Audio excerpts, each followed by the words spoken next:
Hello and welcome to Rise and Shine. I am your hostess, Alissa the consultress, bringing you conversations from the front lines of my network and innovation and entrepreneurship.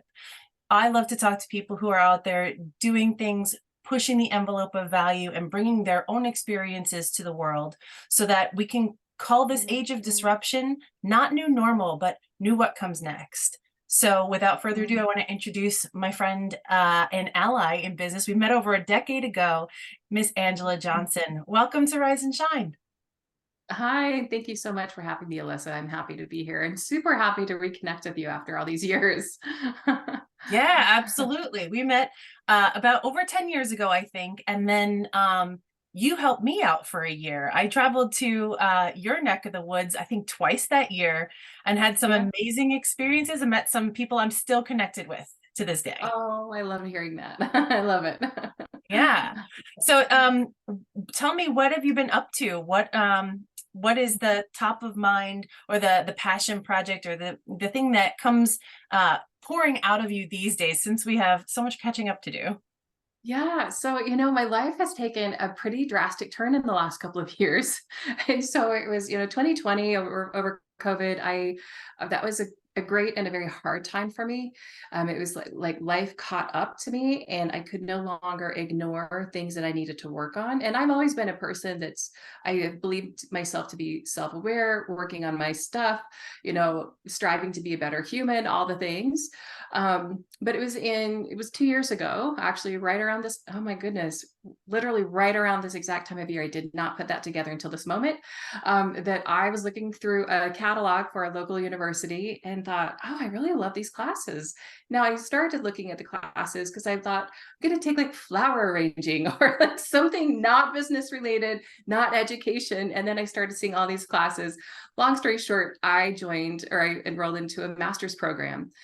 And what's really kind of wild about that is because my undergrad and my previous college days were not happy times. I was not a great student. I really didn't love higher education, but there was something that pulled me forward. And so it was a total decision based on intuition. It made no logical sense. I learned about the program and 9 days later, I received my acceptance letter. So it was like this record turnaround. I felt like the universe was completely, conspiring for me of, oh, well, transcripts can take up to 30 days to get, things like that. And I received things in 3 to 5 days. So that's a really long story of saying I've been in grad school. So my life has been consumed with research and learning APA style and writing research papers. But it has opened so much for me, which, to the point of I'll be graduating from one program in 7 weeks. I have a little bit of a countdown going, but it opened the doors to another program. So I'm actually doing two overlapping programs, one in professional communication, and the other is in organizational change and leadership. And so it's just, yeah, I never pictured my life would be what it's doing right now, like what I'm doing right now. So in addition to that, still running my business. I've opened my business. I have kind of two sides of my business we can talk about later. But I also, in 2017, decided to scratch that creative itch, so to speak, and I started painting. And I told myself for years I've loved, art and creativity, but I thought, oh no, I'm too old to start a new thing. I don't really know what I'm doing. And 2017, I just said, you know what the hell? Why not? And so my partner and I recently launched a greeting card and print line. And so again, these things that I just thought I never could have planned for this, but I followed the energy and I have a very full life right now. And I've been change it. It's been amazing. That is so Amazing and really, cool. really hard. Yeah. Like school's hard. I don't remember that it was hard. I just remember thinking I mean, like, I can't put myself back in that body right now. They say we remember that pain exists, but you can't actually recall the physical sensation. I'm Yeah. pretty sure that's where I'm at with that remembering, but good for you. I mean, so many people come to this point in their life where they're like, I need a change. I need a change of pace, a change of life, a change of focus. And very often what winds up happening for many folks is that they just say, well, then I'd have to break all this stuff that I already have going on, and that's going to be uncomfortable. So, oftentimes the thinking process around transformation is like, that's too hard. I'm just going to do what's easier. Right. Mhm. And what does that create in the long run? Following what's easier or following what seems to be less painful in the immediate um, becomes what you resent. It Mm. becomes down the pathway. It becomes a thing that's like, oh, I wish I would have. And it just becomes fuel for like that internalization of, I can't do it. So I just want to applaud you for having the courage to step out and say, this doesn't make any effing sense. And right. No, there was a lot of colorful language in Yeah. my mind of like, what the actual hell am I doing? Like, and I knew that I would have to pivot some things because, because I was like, I am not here to go to school and just, get average grades. It's like, it was a personal mission of, I want to show myself that I can do this and excel in this. Mhm. Um, but that has a flip side to it because I'm kind of an all or nothing person and I have very high expectations of myself to a unhealthy point. And so this has taught me a lot about what is that level of quote excellence while I manage my physical and mental health, while I am present in my relationships, while I run a business and be present for clients, because this is my livelihood. Like I can't pause all the things while I express myself creatively, while I pay attention to the causes I care about in the world. Like it's so many things. And sometimes it is a give and take of I only have this much capacity. So this is what today looks like. This is what this month looks like. This is what finals week looks like. So really being able to manage those things, and I don't even want to say manage because sometimes it doesn't feel manageable. You just show up and do your best. And some days, some days my best is just, I got through the day. Yep. That is an accomplishment.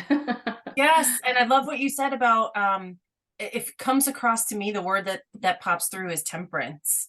Mm, We start our lives with this like mission and this acceleration. And I think what happens over time, at least for me, I noticed it in my late 30s and my mid 40s here now, that like temperance is showing up like self-love. I mm, can't, I have so much momentum and acceleration and growth in all of these areas. It's impossible to put on the early teens, mid teens, early 20s mindset of like, go hard or go home, that mm, like to the exclusion of everything else. I'm just gonna, and like, mm, focus is great. Don't get me wrong. mm, And having the expectation that you can do that and focus everywhere that you've already tended to garden and got growth, and now you have to prune and manage. Like, I love that term too, management, because mhm, it's having realistic compassion for your actual bandwidth and knowing that it isn't, we can't afford for it to be at the exclusion of self, because that's the right. foundation that helps us to be able to do what we're doing anyway. So I love that turn into, it's managed chaos. It can be Oh managed yeah, freaking chaos. absolutely. Yes, there are days that it is like, this is my circus. This is absolutely my circus. Yep. Yep. Yeah. Oh, lady, I know when you're like communicating on 7 devices at once, and then you're like, but this image, and I've got 100 browser. Yeah. Hi, the entrepreneurial trap right here. Yeah. That to me is what having multiple initiatives, like your whole life is trending in a certain direction. Now, we talked a little bit before this recording started about what your work is steeped in, and so what's developing for you right now?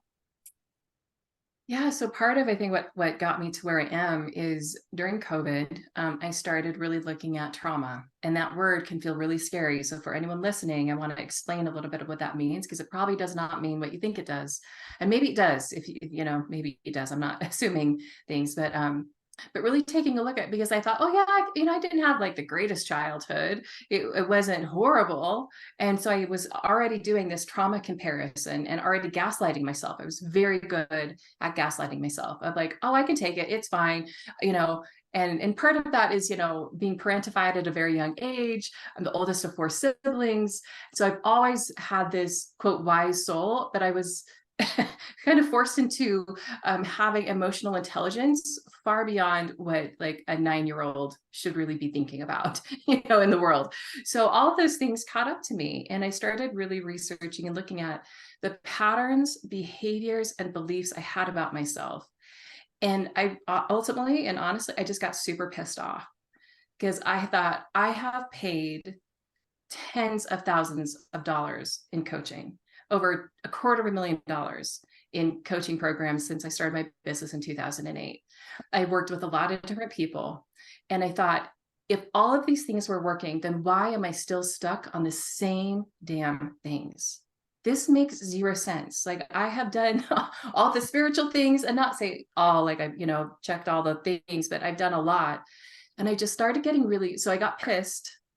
And then I started getting really curious. And I thought, there's got to be something else happening here. Like, what is going on? And what started opening up for me, instead of what's wrong with me, why can't I get my crap together? Why do I keep stumbling over these same stumbling blocks? When you start asking questions and get curious, the universe has a really brilliant way of starting to show you clues. And I started noticing all these things about trauma informed. How does trauma impact people? And I thought, there might be something to this. And so that's what started me into learning about, how is my brain working? How does my nervous system work? What is my nervous system? Like, all of these things, like, what is actual embodiment? And anyway, long story short, I recognized that I experienced trauma. It was stored in my body, and my body and brain absolutely created beliefs, patterns, and behaviors to support my ability to be safe. And when I had that lens, I thought, well, wait a second. So if this is my experience, how common is this for other folks? And that's what started me into I did my own research with a school project. So IRB approved research, did a research study about how does trauma impact business owners. And that validated and confirmed my theories, what I've seen in clients over the years. And here's what I want to also say is, I am not saying, well, everyone has trauma. I have yet to meet a person who has not been directly or indirectly impacted by trauma. But trauma isn't always these catastrophic situations. It doesn't always mean, domestic violence, assault, or being a war veteran. It means not having your emotional needs met as a child over time. And then you start becoming a person that's like, oh, my emotional needs are never going to be met, so I'm going to keep myself safe. And that often looks like unhealthy patterns. So I could go on and on and on. I get very passionate about this topic, but that's what started this entire trend. And then started really looking at, okay, what does trauma informed really mean? What does this mean? How do I interact with people? And so how I do my consulting with organizations, how I work with entrepreneurs, is now all through that trauma informed lens. And what that really means is I have an understanding of what trauma is, how it impacts people, how to spot it, and also how to support people. And I'm not here to help people process their trauma, because that's the job of a trained therapist. But how do I help people nurture their nervous system? How do I help people, access the truest parts of them, and not those beliefs, patterns, and behaviors that are usually being run by negative experiences, that if people are like me, it's like, oh, it wasn't that bad. It wasn't, and that can be totally true. And it's still impacting you. And so it just brings in a whole lot more compassion, a lot more curiosity, and a lot more honoring of what someone really wants and what they have the capacity for.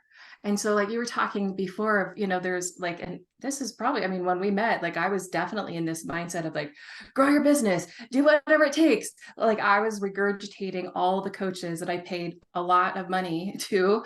And I thought, well, that you just keep working harder. Well, that's just capitalism. It's not actually sustainable. And so being willing to slow things down, being willing to ask yourself the hard questions of, what is enough? Growth is great. And if it's costing me my life and my relationships and my health, including mental health, that's not growth, that's sacrifice.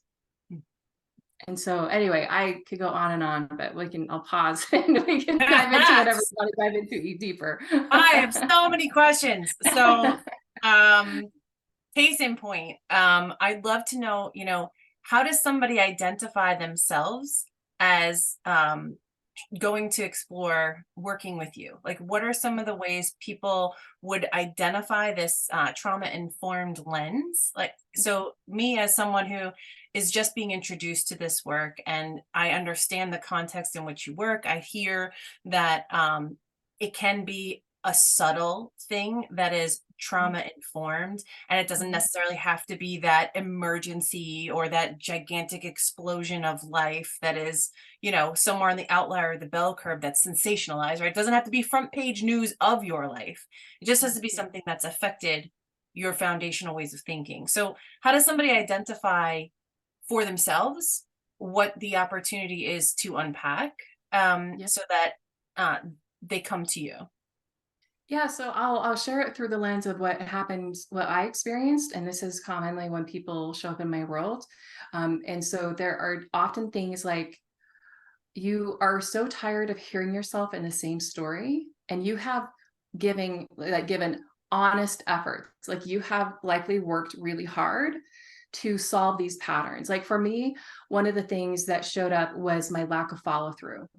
Like I would get super excited, and this also opened the doors to, there's some crossover, some of these things that I described, crossover of if you have a neurodivergent brain like I do, and this could also be as a result of trauma. And so again, I think it's really important to, I am absolutely not saying, well, if you have these things then this means X. No, you have to do some self inquiry and explore that for yourself. So there's some crossover. So lack of follow through, I'd get super excited and I wouldn't be able to hold my attention. So that was the ADHD part. But the bigger thing was that I would just absolutely sabotage myself. I wouldn't do the final things. And so I would have this energy of like super excited. And then I would get depleted and I couldn't finish the big things. And so I noticed this pattern of not following through, always falling short of my goals. But in the background was, there must be something wrong with me that I cannot do this. And the confusing part was I had achieved some really amazing things. But behind the scenes, it was like, but it was never what I really wanted. It was always like I was always falling short.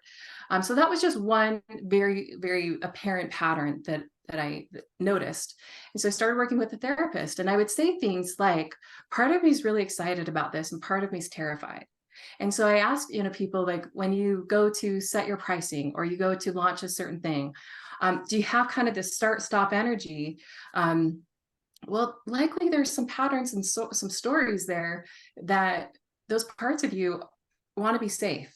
And those parts of you are really not too excited about being visible and putting yourself out there. And I said this for years and I didn't really understand the context fully, but especially for women, um, and we hear this all the time in business coaching, be visible, put yourself out there. And I've said that. Well, in our society, women are typically not safe. Like we have to think about if we go for a run at night, I don't run, but I walk. So I walk at night, like we have very real societal things of constantly questioning, am I safe? Am I physically safe in this environment? And so if that has been our conditioning, and that's a constant conditioning, and this is just one example, and then all of a sudden we're supposed to be visible, but we can't quite figure out, why can't I just do this thing? Then oftentimes, and this is where a lot of quote coaching, which wasn't coaching, it was a lot of dictatorship of like, just push yourself, work harder, go for it. You can't let fear make another decision for you. And unfortunately, I repeated some of this stuff because I just didn't know that there was another way. And so it's about noticing, okay, here's this pattern here. And instead of pushing myself, it's like pause, take a breath. What do I need to feel safe? That's a very different question of what strategy do I need to make my income goal this month. So I forgot the question that you asked, what got me down this tangent, but those are some of the things to pay attention to of like, if you're just noticing recurring patterns, that things are not working. Um, and the thing that I'll also say is this is not like this dark night of the soul of like, oh my gosh, I've got to relive all this trauma or bad things that happened. Actually rehashing those things, research shows that that is not effective. But acknowledging, oh, there's this part of me that feels really scared about doing, I'm just going to make up example, Instagram live videos every single day, like I'm supposed to. Or this part of me feels really scared about raising my pricing, even though I know I need to. Or this part of me feels really uncomfortable or sometimes afraid of having a conversation with a client that needs to be had because something's not quite working. And Mm, so when you can look at those things that are, you feel held back by, instead of, oh, I'm just going to push through it, it's like, what part of me is not comfortable or not safe with this choice? And so this brings in, I do a lot of what's called parts work with clients as well. And so when people are working on marketing strategy with me, this stuff always shows up because we're humans with, diverse, dynamic, and nuanced lived experiences. And so instead of like, just push yourself, mindset work, think more positively about yourself. It's like, let's just have a conversation with that little part of you that's really freaked out about raising your rates or asking for a higher commission or whatever the thing is that you're wanting to do. And so then all these parts that have opinions about moving forward in life are now integrated, and they're supportive instead of hurdles that you have to just get over. And I'm yeah. going to pause there. Yeah. So a couple of things that you said about safety, specifically around feeling like your goals. I have done this in the past. You set a goal and then you immediately run the other way. Yeah. Yeah. So for me, that looked like weight loss goals. I would Mhm. set a goal and then I would go at it for like a week and a half. Yeah. And then after that, I would start to like explain away the discipline. And then I would think that I wasn't a disciplined person or that I was lazy. And I've come to find out that the goal itself had this piece of you're not good enough until. Yep. Ah, Yeah. there it is. I'm Mhm. not good enough until I am lighter. I'm not good enough until I am thinner. And so walking that back has been a very lifelong journey for me. But I want to also address your comment about the safety piece. Mhm. So the goal itself had some like really polarizing opinions in the parts of me. And Yeah. then the safety piece. Well, what will happen when Mhm. I become this goal? And your mind immediately, whether you think about it or not, the minute you set a goal, you're instantly visualizing Mhm. the end result. Some people say, oh, I can't visualize, but energetically, it's there at the same moment as your decision. And Mhm. thinking, well, if I am thinner, what will happen then? And Mhm. some of the storyline that went on behind my back, right? Myself was talking about me behind my back. Yes. Yes. Some of that conversation is, well, I'll be a threat to other women. Mhm. I'll be kind of, not only will I be in competition with them for attention of pursuit of partners now, and whatever. So I'll come back to that in a quick Yeah. second. I have Yeah. like remind me to come back to marriage. Mhm. Um, Mhm. but I will be not only in competition, but in competition for people whose attention I don't know if I necessarily want, need, or desire.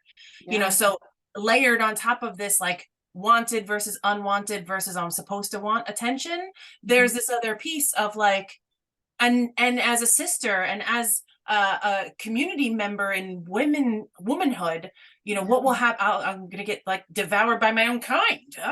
So Yeah. like weight Yeah. loss for me was all of these things Mhm. all put together.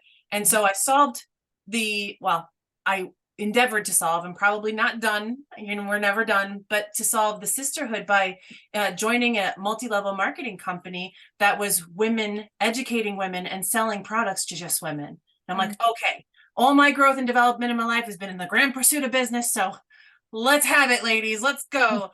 And I learned a lot about sisterhood and the inner workings of what it truly means to be like in community with other women. So it Mhm. solved that piece for me energetically because I was exposed to it in a way that was not competitive for men's attention. Now, Mhm. marriage comes into the equation here because I have noticed that since I've been married, now I love my husband and we've been together for 15 years, but it brought a peace that I had never known before that. This right here brought a measure of protection that was invisible and impermeable because I had to trust and the faith that if anyone fucked with me, someone's going to come get them, right? Yeah. And so while that's not necessarily the case, it gave me that peace of mind.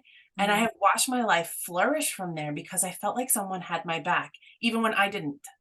And Mhm. so having that partnership, and we talk about masculine and feminine energies, I'm talking about true partnership where, he does all the cooking in the house and I do all the meetings, but so we're gender bending in the way that our compatriots do. Yep. And that partnership, that feeling of being held and seen and taken care of, my business has never thrived more in my life than Mhm. once we've been together because, now it's not just me against the world. It's not that aggression energy. It's like me and my family, for my family, with my family. I feel a part of something. And that identity piece of being part of something, not being in competition for attention, and also not setting goals because I felt like I wasn't enough. Like all of those pieces, I feel like have come very gracefully home. And Yeah. I'm very grateful to hear that this is the work that you're up to Mhm. because I've been able to muddle my way through it with the tens of thousands of maybe hundreds of thousands of Yeah. dollars in investment to get there. And knowing that maybe 15 years ago, 20 years ago, when I was setting goals and didn't realize why I ran screaming from the goals, it would have been really freaking helpful to know that that's not my fault per se, that it's just Right. something that I can look at in a different way. So, I think your work is really needed in the Yeah. world. Well, and thank you. And the reason I just laughed a moment ago is because I so relate with it. There is this time in my life when I started learning all these things about myself. I was pissed again. So I went in this cycle of like being angry again of just like and a lot of sadness and grief with that of, oh my gosh, the decades I have spent harshly judging myself. Like that is still now I can feel the emotion behind that of like, I just like, I would never treat anyone that way, but I treated myself that way for decades. And so when we can start understanding, like, there might be something deeper here happening. And it's not that we have to, again, relive any of those things, but just that awareness of, oh, wow, there's some baggage attached to this. And then, speaking of weight loss, like the thing you didn't mention is this whole entire system of diet culture that is telling people, not just women, but telling people, over and over and over again, you are not good enough. And so living in a society, in a system that is the message over and over and over again, that alone can be traumatizing to the nervous system because you are constant. It's like someone just, doing this all the time. And at some point, year after year, someone just like punching you in the shoulder, that will have an impact. But we start to look at, well, it's just the way the world is. Yeah, it doesn't matter that my arm is bruised and I really would like someone to stop punching me because this is the message I'm getting over and over and over again. Our nervous system will respond to that constant punch, even when it's consistent, even when it's subtle, and even if it's happening to everybody else. So that's a great example of how systems can create trauma for our nervous system. Systems as in diet culture, capitalism, all these things. And I'm not saying capitalism as in commerce. Capitalism, we can have a whole other discussion about that. Yeah. Um, but it's unsustainable growth at the expense of people over profit. So that's just a basic line of capitalism. But you bring up such a beautiful example of this awareness of there's something else happening here. And when we can have an awareness of that, we can bring the unconscious into conscious, then we can actually do something about it. And doing something about it is not like, okay, well, let me just deprive myself of calories even more, or work out even more, or never have bread again in my life, because that's never going to happen. Or, never have a glass of wine. Like, nope, I'm going to enjoy life. I'm going to go to Italy and eat pasta and drink wine. It's about noticing that there's something else and how do we create safety for ourselves? Beautiful. Yeah. Yeah. At the end of the day, the safety is about feeling good and feeling enough and feeling like stepping out is Mhm. not always a risk. You have to Mhm. figure out how to mitigate risk. And in my business, I work in real estate investments and also coaching around what comes up when you address your finances, what comes up when you really start to get to your legacy and long-term goals. And that feeling of you have to mitigate risk. There's Mhm. always risk. And Yeah. sometimes you know exactly what risk you're taking, and sometimes you don't. And it's Mhm. the ones that you don't realize that you're taking that can be the most nefarious. Yeah. So whether that's in business or that's you living your life or you going towards your goals, if you're feeling like there's this underneath current of push and pull, Angela, where can they find you? So go to AngelaMJohnson.com, and M is in Mary. That's not my middle name, but AngelaMJohnson.com. You'll find my information there. So yeah, I do coaching, this parts work that we're talking about, marketing strategy. The other side of my business is I do communication consulting for organizations to help them solve their culture, problems. So I've got two sides of my business that I focus on now. So good. I cannot wait to see you in person. We almost did it I earlier know. this month. Almost did it. But very soon.